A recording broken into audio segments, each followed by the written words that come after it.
Hello Sagittarius, welcome to the Plaid Sheep Oracle. So this has been really interesting. I intend for my readings to be timeless. Whenever you get here is when you get here. And if it's for you, it will have resonance, it will feel good. But the reading is also highly influenced by the time and the energy when I do it. And we've just had an Aries new moon on March 21st at 0 degrees, 50 arc minutes of Aries. New. And more, there's lots of, my March is filled with newness. Saturn moved into Pisces on March 7th. Pluto took his first little dip into Aquarius on March 23rd. He'll be there for about 2.5 months before slipping back into Capricorn. And Mars moved out of his shadow. It took him a while to get here. He went direct back in January, and it's taken him until just some days ago to leave that shadow space where he moved back and forth, crossed over 3 times. And now he has actually just entered into Cancer. And so there is this intense energy of beginnings, right? It's also spring, the spring equinox, the beginning of the astrological year. At some point in history, it was also just the new year. Now, each reading in this grouping has begun a little differently. In some cases, cards on the, right, you can see I keep the decks facing up. And the Aries reading pulled 2 cards from 2 decks, not shuffled, just what was facing at the top. Gemini had a quote from my little book of quotes. And you have chosen a card from the Astro Oracle. And when it came out, it was like a rush of air. Mars. I mean, this card is, right, dynamic. This is Mars in Aries. Mars, the red planet of action and dynamism. He's been, moving back and forth in retrograde across from you for 7 months.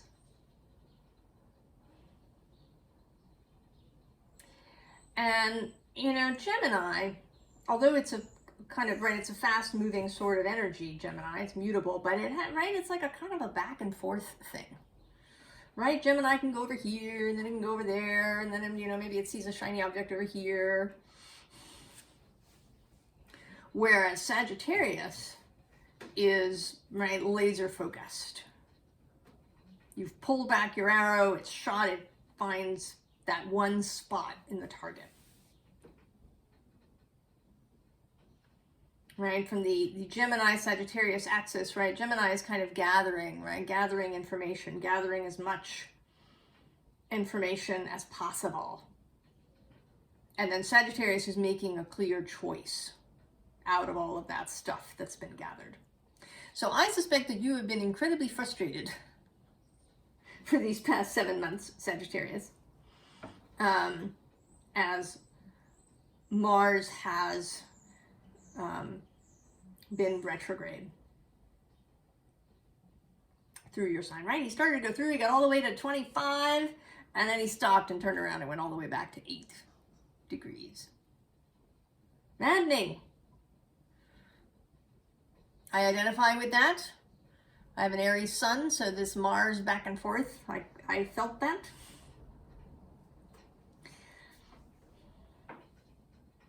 But now he's moving forward. And perhaps I don't think perhaps. I think if you're here, you do understand that there was purpose. That all that time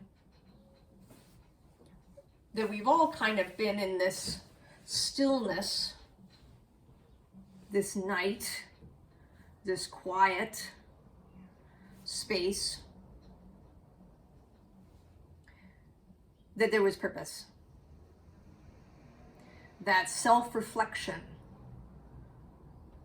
is useful, right? That actually that gathering of data, both about the world and also about yourself, is really useful. Even, when it feels frustrating, when you just want to go on to the next thing.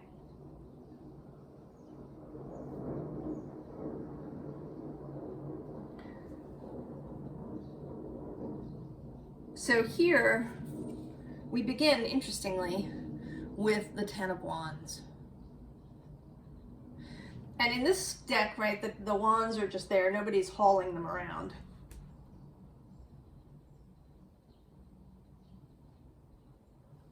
So I think this is some of what you've been examining, Sagittarius. The Strength card, right, is underneath. And underneath her is this Three of Swords. And I feel like, right, like she's been contemplating that. What is it that maybe you were carrying around in your heart for a long time, or actually really your mind? I mean, the Three of Swords is stabbing into the heart, but it's really, right, the swords live in the mind. That's where we really actually carry that stuff around with us. And how has that isolated you? How has these burdens left you feeling separate, isolated, outside of belonging?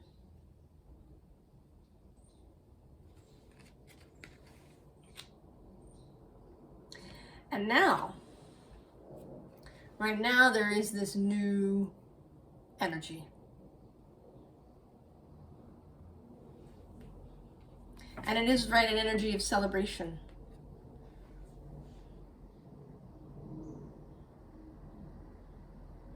This energy of newness. Now, the tropical zodiac really is, right, the sort of meanings are really kind of centered around the northern hemisphere, with Aries being this spring sign.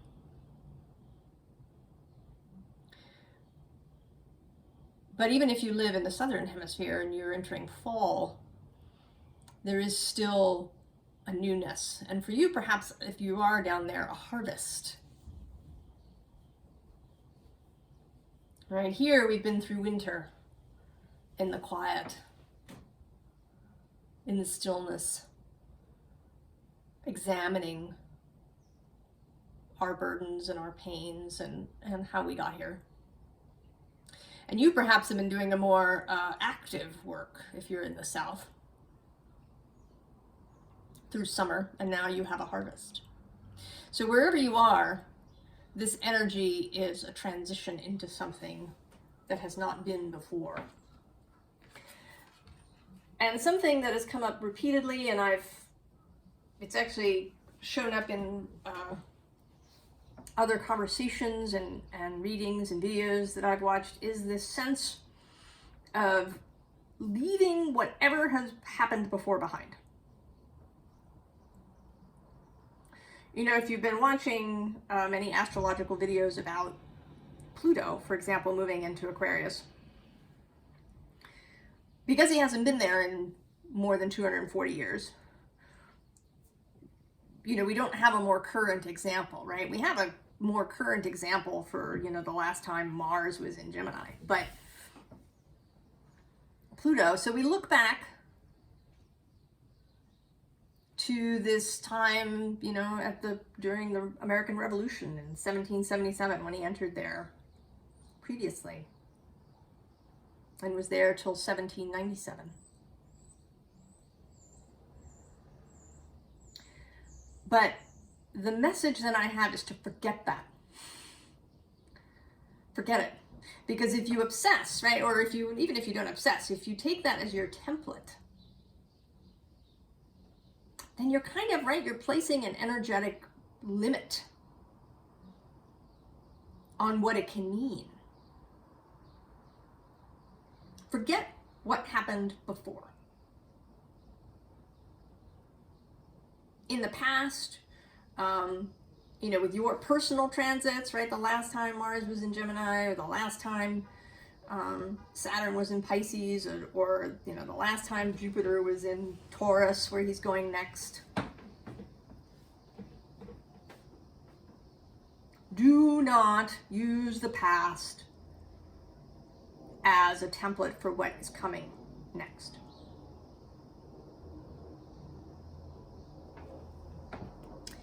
And here, right, is this Page of Swords, curiosity.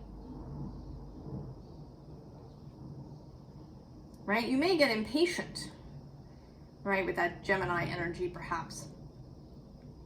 You know, why are you still wandering around gathering data? What, don't you know enough? Can't we just go?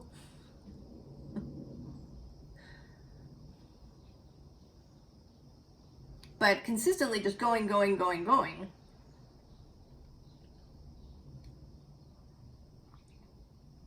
may not, you know, yield what you want. Curiosity is so useful. Such a wonderful stance to have. Right? If you're in a situation and you feel yourself getting upset, triggered, as they say, let yourself be curious about it. Why is that happening? What is that about?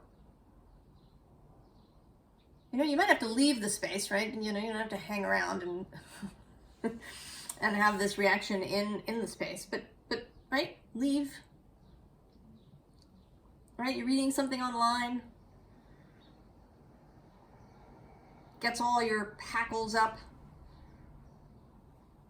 Turn away, right? Put the phone down, go somewhere, and get curious. What is that about?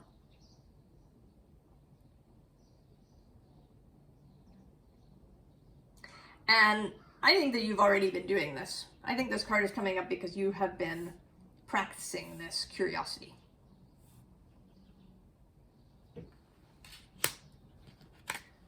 Right? Getting to be the magician. Right? And the magician is curious about everything.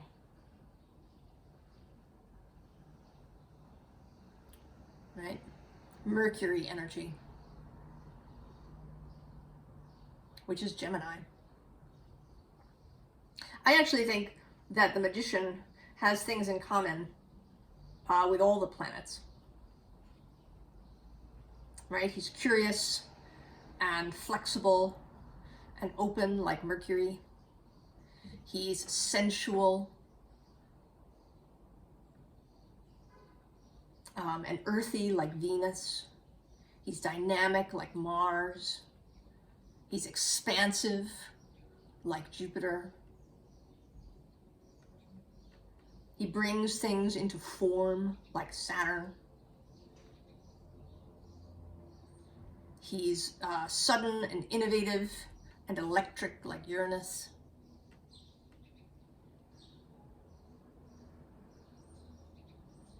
He's imaginative, able to navigate the dream space in his own mind like Neptune. And he's, of course, transformational, like Pluto. This magician energy.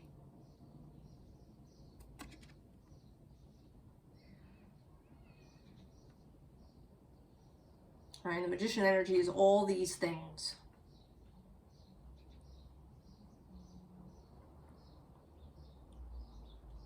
So being open, right, is really important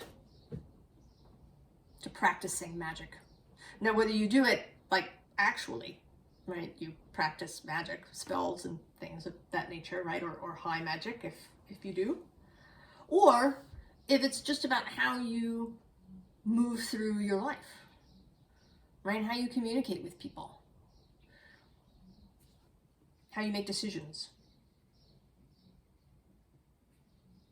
how you build what you build in your life.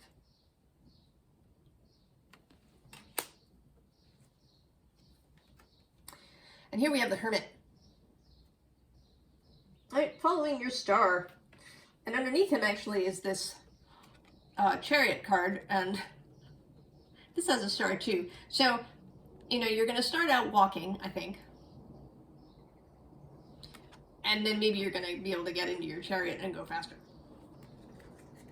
But, right, so we're sort of starting at a walk. And we're starting blind. Right, this is the Fool, but, right, the blind Fool.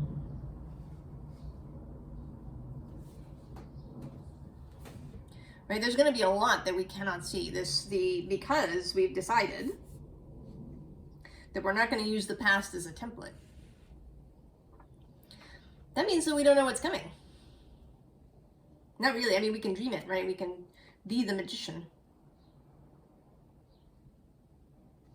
And, you know, intend what we want.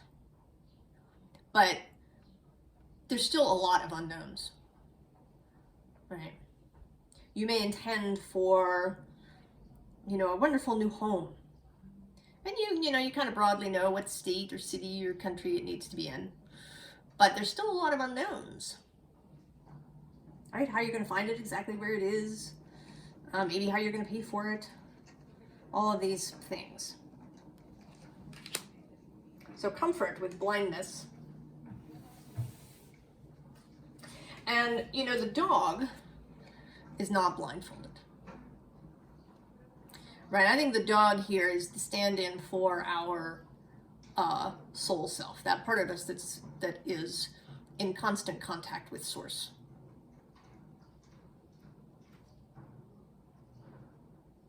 And therefore, you know, has vision. So you're not, right, you have a guide. And that there might be some waiting. Still, right? That things may not happen instantly. All right, but we still got the dog, right? The dog is alert. And here there's even an eagle, right? There's all this guidance. And there may be times when, right, you just relax. Right? You'll be told when to move. You don't have to be in a constant state of, you know, your feet in the starting blocks. And then there's both the Seven of Swords and this Hanged Man.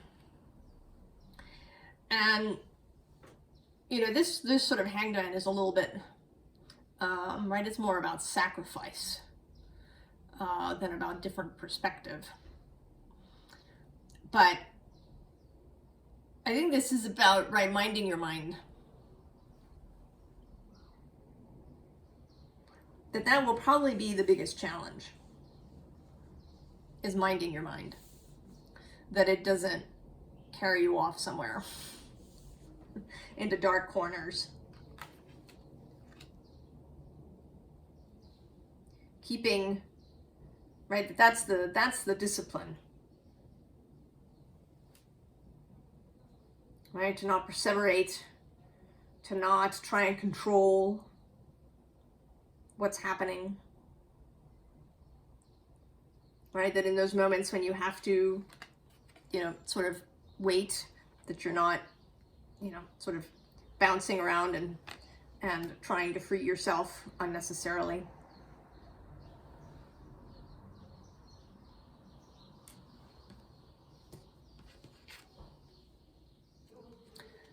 And then the Sun. And this particular sun, right, the Hieros Gamos, the sacred union, right, of logos and reason. All right, that's the, for me, the Sagittarius Gemini axis.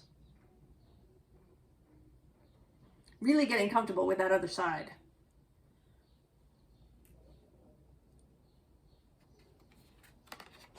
And you've been doing that, right? If you've been getting curious, maybe you used to think that things had to be a particular way, and now you've become open to perhaps not. If you were raised perhaps either in a particular faith, or maybe no faith at all, right? A very sort of atheist or secular, materialist perspective. And that was it. Now maybe you've been learning things, expanding your mind, getting curious.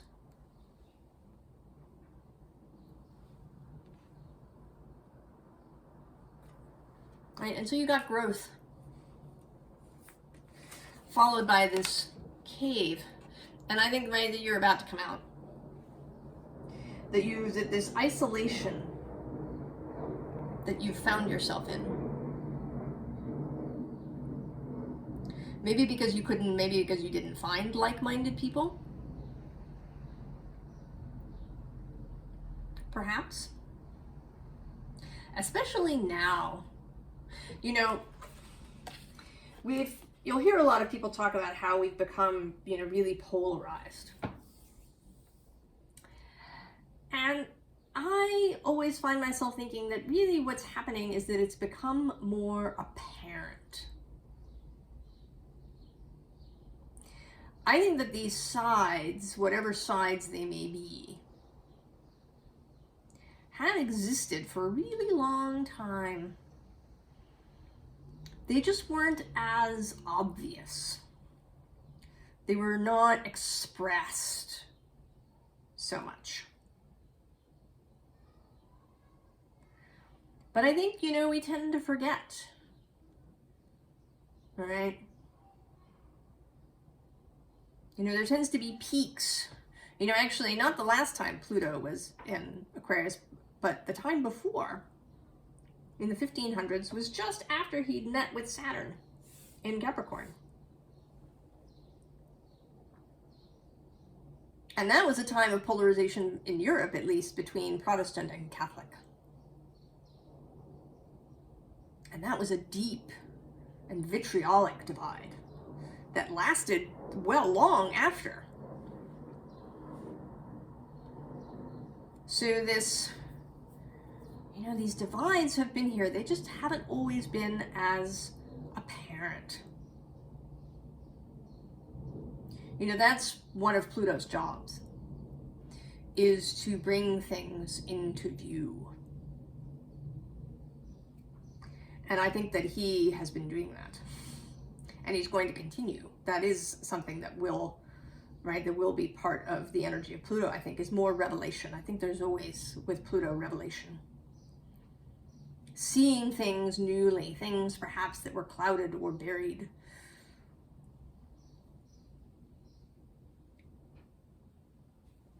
So now there is an option to do things differently. Right? It is time to do things genuinely differently. Right? To genuinely change our mind. And this card, I love this card, right? It has this tree brain.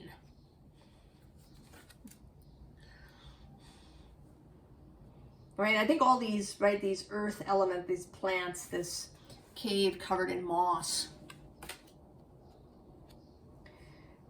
right, is about earth mind. Really connecting with nature, with spirit, to find the path through.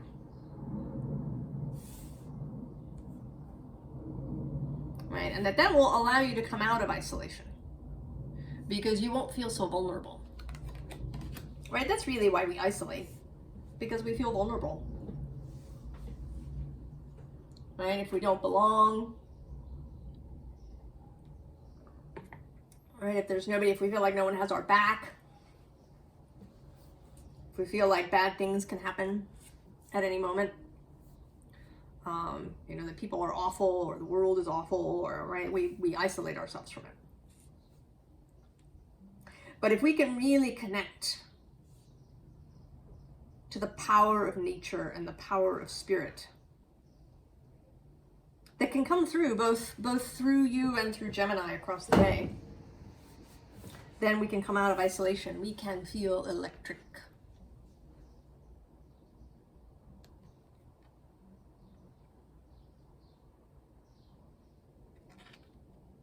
Right, I sort of feel, you know, often Uranus is the electric sign, but I think that Mars in Gemini can be electric.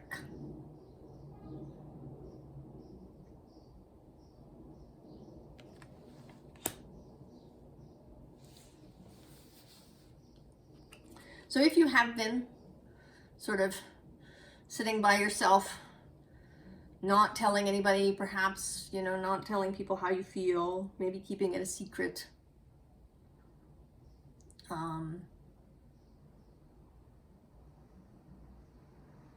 just kind of feeling like you don't know who you can trust, I think you're coming out of that, Sagittarius. I think this newfound magician energy, because the magician knows who she can trust. Right, actually this Empress and this Fool know who they can trust, right? They've got their animal self. The dog is with them. That connection to both their own bodies, to their own selves, and to spirit is with them. You've been working on clearing that channel. Maybe you've been even doing some somatic work so that your body's compass returns to true north. Knowing, right? Your body will know what is a genuine threat.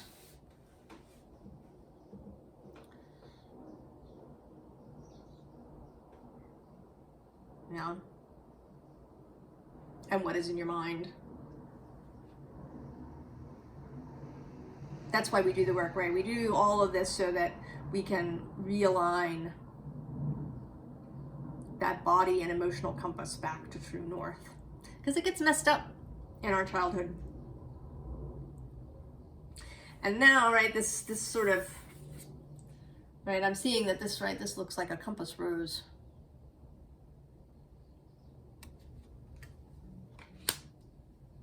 You are learning, right, to realign your systems to true north.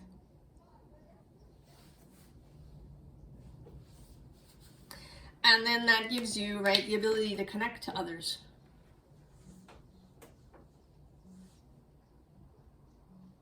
Right, to join with others openly and genuinely.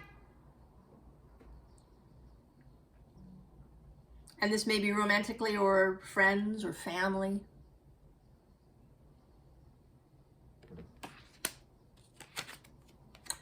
And then to, right, to create. Right, she's got this pentacle and she's, you know, she's looking at it, she's dreaming up what she can do with it. This new pentacle, this new world that the magician is dreaming into being. So advice, Sagittarius. Well, the underlying is the sun.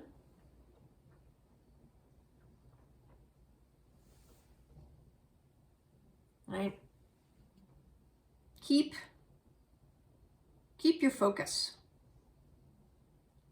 on what it is, right, that you want, on what is in front, not on all this stuff that was in the past. And it's oh so tempting. I know. I really do. That it's tempting to think about the past, to compare things, especially actually, right, if you dabble in astrology or you are an astrologer, right? Because it's something that you learn to do, right? How did the, what happened the last time this transit happened? To kind of get ahead of it, to know, well, this might, right? Stop it. Just stop it. I have to say this to myself all the time. Just stop it. Don't look to the past. I don't care what happened the last time Saturn moved through Pisces for you. I don't care. Throw it away. Think about Saturn in Pisces, right? You can think about that, like what it means to have structure moving through the water. To bring the container to the water. Right? But what can that mean for you, right? Does it mean bringing form to dreams? Well, that's awesome. And if it's in your third house, you could think about how, you could clearly communicate your dreams, or how these dreams might have something to do with your siblings or your, maybe your local community, your neighborhood. What do you want that to be? What do you want Saturn to build for you in that Piscean third house? I don't care what he did the last time he was there. Right? If you're at least 30 and he's coming back around, I don't care.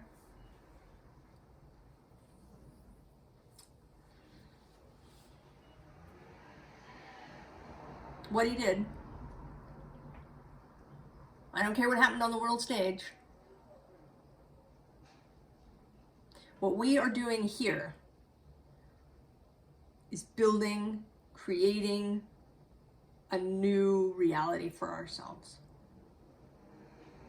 And it doesn't have to have anything whatsoever to do with the past. Unless there's something truly gorgeous, right? I mean, if something gorgeous happened for you the last time Saturn was in Pisces, then you could think that something gorgeous will happen again, but don't get stuck on thinking that it'll be the same gorgeous thing.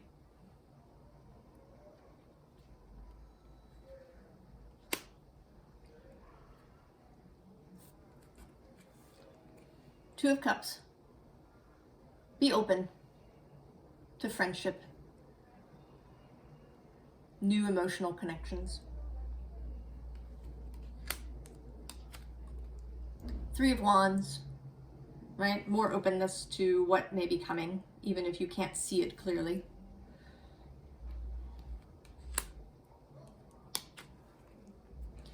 And then the Emperor, be sovereign. Right? Nobody is, right? You don't even have to listen to me, actually, really, right?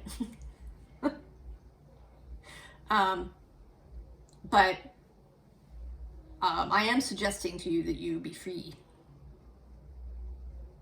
And that most importantly, you be free in your mind. That you evaluate new experiences, new information from, right, a space of your own knowing and with curiosity.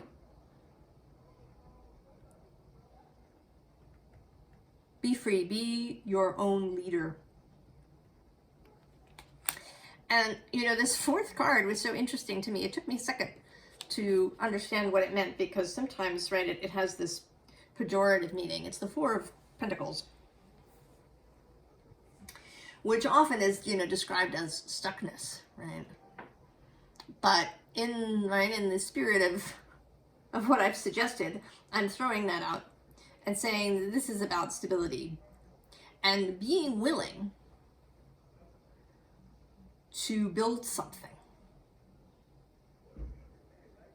and then maintain it. Right? To be in stillness with it. Right? It's kind of a callback to this Empress who is in stillness. until the next move is ready to be made. You do not have to keep moving all the time, Sagittarius. So even though, right, this Mars is incredibly dynamic and strong, but he's, you know, the sword has kind of been planted, I feel.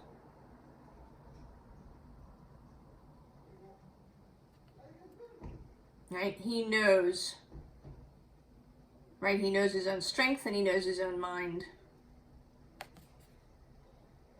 And he's planted his sword.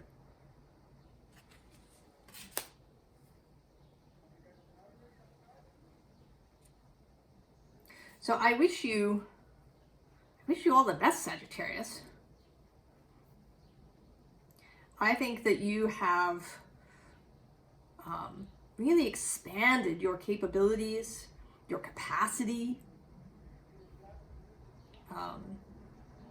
for experience. I think that you're entering a really exciting new time, a creational new time. When you don't have to just shoot the arrow at the target, you can actually make the target. And you don't have to use anybody else's target. You can make your own target.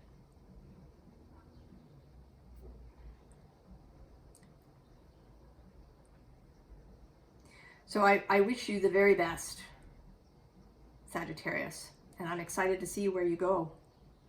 I'll see you next time. So long, Sag.